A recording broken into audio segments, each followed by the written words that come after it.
In this video, I'm going to show you standard form, how I put numbers into standard form. So if you think you already know or got an idea, pause the video, have a go at these 4 questions and put them into standard form.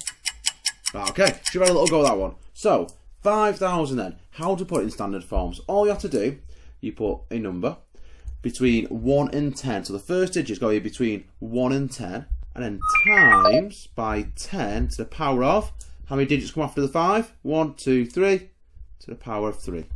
And that is it. For this one, for B, remember this digit here has to be between 1 and 10. So this time it'll be 5.6 times 10. How many digits come after the 5? 1, 2, 3, times 10 to the power of 3 again.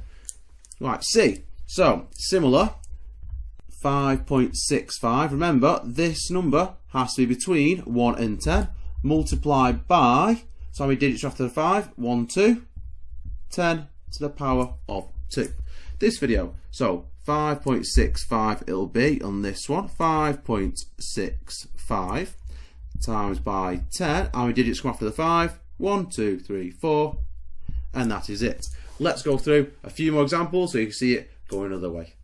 Slightly different questions now. You can see we have decimals, so we're going the other way. So pause the video, have a go at these 4 questions. Right then, so the process is still the same. However, we've got a decimal, we've got all these zeros here. So all you do is put 7, because that's the digit we have there, the first one, that's a non-zero number, multiplied by, and it's still 10. However, because you're going bigger, the 7's going bigger, it's going past the decimal point, it's going to be minus, and how many zeros are there before the 7? 1, 2, 3, minus 3. And that is it.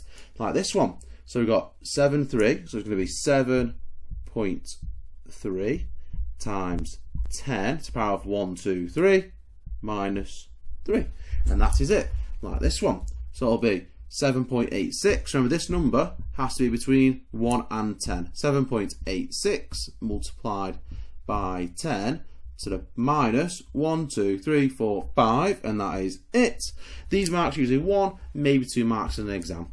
So on this one, even though it's 0 there, you still count that one because it's in between these 2 digits, 7 and 9. So it's 7.091 multiplied by 10 to the power of minus 1, 2, 3, 4, 5, 6.